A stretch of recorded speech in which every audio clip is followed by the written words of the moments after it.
नमस्कार, मी सायली सावंत, तुमची future psychologist. आज आपण 12वी नंतर सायकोलॉजीमध्ये ॲडमिशन कशा प्रकारे घेतलं जाईल याबद्दल जाणून घेणार आहोत. जर तुम्हाला सायकोलॉजी फील्डमध्ये इंटरेस्ट असेल आणि पुढे काय करायचं समजत नसेल तर हा व्हिडिओ तुमच्यासाठी. व्हिडिओमध्ये आपण 7 पॉईंट कव्हर करणार आहोत. तर सर्वप्रथम सायकोलॉजी म्हणजे काय हे जाणून घेऊ. दुसरं म्हणजे 12वी नंतर त्याची ॲडमिशन प्रोसेस काय असेल ते. थर्ड म्हणजे 12वी नंतर कोणकोणते ऑप्शन्स असतील. चौथं म्हणजे अंडर ग्रॅज्युएशन UGमध्ये काय काय शिकवलं जाईल आणि काय असेल.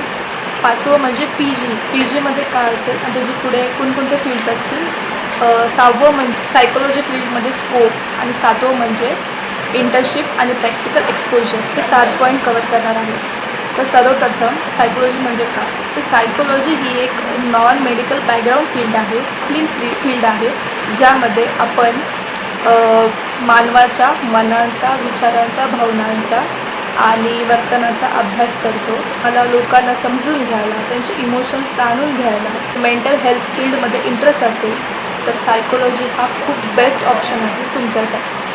ॲडमिशन प्रोसेस कशी असेल तर ॲडमिशन प्रोसेसमध्ये 12वी नंतर मेरिट लिस्टवरती डिरेक्टली ॲडमिशन होतं. तर काही कॉलेजेसमध्ये एक एंट्रन्स एक्झाम घेतली जाते, ज्याच्या बेसिसवरती तुम्ही एलिजिबल मानले जातात. तर काही कॉलेजेसमध्ये BA सायकोलॉजी आणि BSc सायकोलॉजी असतात. ॲडमिशन्स घेताना 5 गोष्टी खूप जास्त गरजेच्या आहेत. सर्वप्रथम कॉलेज रिव्ह्यूज, सेकंड म्हणजे फीज, थर्ड म्हणजे ट्रॅव्हलिंग किती अंतरावर आहे, फोर्थ म्हणजे इंटर्नशिप अपॉर्च्युनिटीज आणि पाचवं म्हणजे प्लेसमेंट. हे खूप जास्त चेक करणं गरजेचं आहे जर तुम्ही सायकोलॉजीमध्ये ॲडमिशन घेत असाल. 12वी नंतर कोणते ऑप्शन्स असतील तर 12वी नंतर मेन 2 फील्ड असतात. सर्वप्रथम BA psychology, second BSc psychology. BA psychology हा आर्ट साईडचा भाग आहे, ज्यामध्ये थेअरीज, काउन्सिलिंग आणि ह्युमन बिहेवियरबद्दल जास्त अभ्यास केला जातो. BSc सायकोलॉजी हा एक सायन्सचा भाग आहे, ज्यामध्ये प्रॅक्टिकल्स, स्टॅटिस्टिक्स आणि रिसर्चवर थोडासा जास्त फोकसेस असतो. काही कॉलेजेसमध्ये हा 3 वर्षाचा कोर्स आहे, तर काही कॉलेजमध्ये 4 वर्षाचा UG कोर्स आहे. तुम्ही तुमच्या इंटरेस्ट आणि कम्फर्टनुसार चूज करू शकता. अंडर ग्रॅज्युएशनमध्ये काय शिकवलं जातं तर UGमध्ये प्रत्येक वर्षात 2 सेमिस्टर एक्झाम असतात आणि एंट्रन्स होत राहते. तर यामध्ये abnormal psychology, counselling psychology, developmental psychology, bio psychology अशा वेगवेगळे सब्जेक्ट्स प्रत्येक वर्षात शिकवले जातात.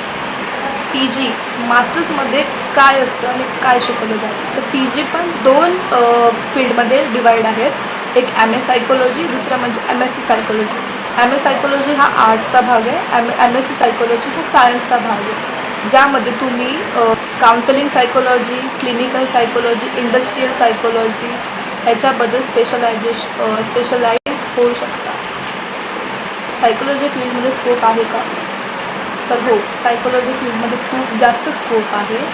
आपल्या इंडियामध्ये जेव्हा सायकोलॉजी डेव्हलप झाली तेव्हा खूप जास्त कमी स्कोप होता.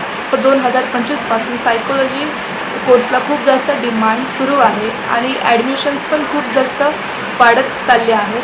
तर खूप जास्त स्कोप आहे, ज्याच्याकरून तुम्ही सायकोलॉजीमध्ये पुढे HR, counsellor, clinical psychologist, school, NGOज, कॉलेजेस, रिहॅबिलिटेशन सेंटर अशा वेगवेगळ्या फील्डमध्ये काम करू शकता आणि तुमचं एक करिअर तयार करू शकता.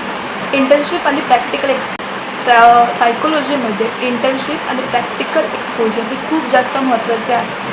सायकोलॉजीमध्ये इंटर्नशिप आणि प्रॅक्टिकल एक्सपोजर हे खूप जास्त महत्त्वाचे आहे. बुक्स, वर्कशॉप आणि इंटर्नशिप यामुळे तुमचा कॉन्फिडन्स, कम्युनिकेशन स्किल्स आणि प्रॅक्टिकल नॉलेज वाढण्यास खूप जास्त मदत होते. जर तुम्हाला ह्या व्हिडिओमध्ये काही डाऊट्स, प्रश्न असतील आणि सायकोलॉजी व्हिडिओज अजून बघायचे असतील तर मला कमेंटमध्ये नक्की सांगा. आणि तुम्हाला ह्याबद्दल अजून माहिती हवी असल्यास तुम्ही मला कमेंट करून विचारू शकता. मी तुम्हाला रिप्लाय करून नक्कीच सांगेन. सायकोलॉजी हा फक्त विषय नाही, लोकांना समजून घेण्याचा आणि मदत करण्याचा एक सुंदर प्रवास आहे. व्हिडिओ आवडल्यास नक्कीच लाईक, कमेंट, शेअर आणि सबस्क्राईब करा आपल्या YouTube चॅनल. धन्यवाद.